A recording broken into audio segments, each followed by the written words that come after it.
Iran ও যুক্তরাষ্ট্রের মধ্যকার চলমান যুদ্ধে মধ্যপ্রাচ্য জুড়ে থাকা মার্কিন সামরিক ঘাঁটিগুলোর করুণ ও নাজেহাল দশা উন্মোচিত হয়েছে।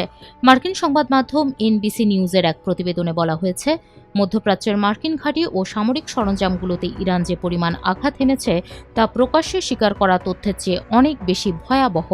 গত ২৮ ফেব্রুয়ারি থেকে শুরু হওয়া এই যুদ্ধে অন্তত ৭টি দেশে থাকা মার্কিন স্থাপনাগুলোতে এই নজিরবিহীন ধ্বংসযজ্ঞ চালিয়েছে তেহরান।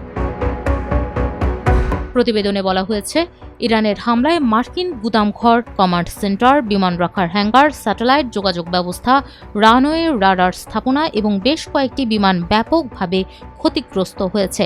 সবচেয়ে অবাক করা বিষয় হল, যুক্তরাষ্ট্রের অত্যাধুনিক আকাশ প্রতিরক্ষা ব্যবস্থা থাকা সত্ত্বেও ইরানের একটি F-5 যুদ্ধবিমান মার্কিন ঘাঁটিতে নির্ভুল হামলা চালাতে সক্ষম হয়েছে, যা মার্কিন প্রতিরক্ষা ব্যবস্থার বড় ধরনের ফাঁকফোকরকেই চোখে আঙ্গুল দিয়ে দেখিয়ে দেয়।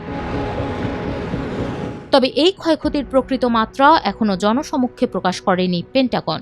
ইউএস সেন্ট্রাল কমান্ডো যুদ্ধক্ষেত্রের ক্ষয়ক্ষতির মূল্যায়ন নিয়ে মন্তব্য করতে সরাসরি অস্বীকৃতি জানিয়েছে।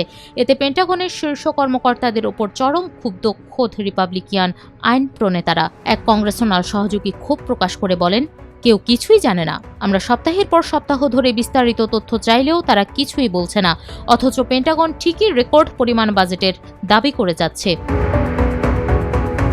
ধারণা করা হচ্ছে, ইরানের হামলায় বিধ্বস্ত এই ঘাঁটিগুলো মেরামতে যুক্তরাষ্ট্রের শত শত কোটি ডলার ব্যয় হবে।